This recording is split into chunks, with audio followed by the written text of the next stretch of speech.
Hello everyone. Let us continue learning C++ programming.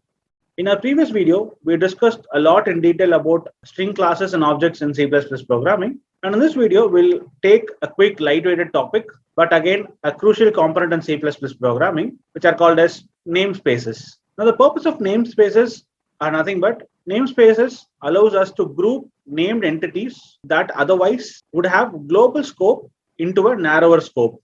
Giving them the namespace scope, this allows organizing the elements of the program into different logical scopes referred by their corresponding names. And to make a note, namespace is a crucial feature which is available in C++ programming and that is not present in C language. A namespace is a declarative region that provides a scope to the identifiers, that is, names of the type, functions, variables, etc.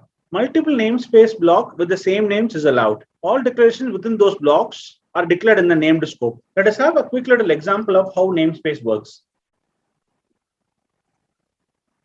So first of all, in place, I'll create or save a file with the name of nmspace.cpp, where CPP is an extension for C++ programming. And then here I'm starting with my header file include, and I'm creating a namespace. Or first of all, I'll show you the need of namespace in C++ programming. I create a global variable called x and int main, and that let's assume a value of 56. And inside my int main, I create yet another variable of x and with the value of 23, and let me see out the value of x in it, and end with the return 0 statement. Let's clear the screen. Let's compile the code with g++ nmspace.cpp-o nmspace. As you could see, there is an error, and this error is because of the using standard namespace. Let's use it using namespace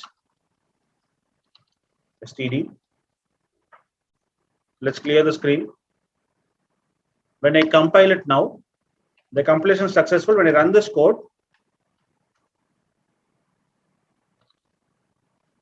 you could see the value of 23 is only printed, and there is no way of me accessing the global variable of x in place. Because when I say cout of x, for this local scope inside the main function, only this x is available, and there is no way I can print the value of 56 in it. So what I should do, I can include a namespace in place, namespace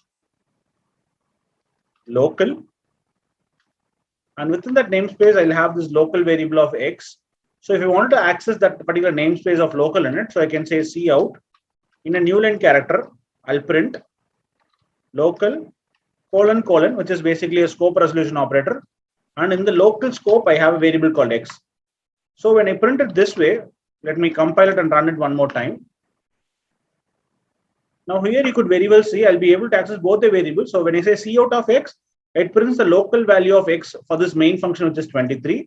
And when I call local : x, which is a scope resolution operator, that calls the local namespace group. Under that particular block, namespace block, I have yet another variable called x, which has a value of 56 in it, and I was able to access it with the help of the scope resolution operator followed by the namespace name followed by the scope resolution operator and the variable name x, which is present inside the namespace scope.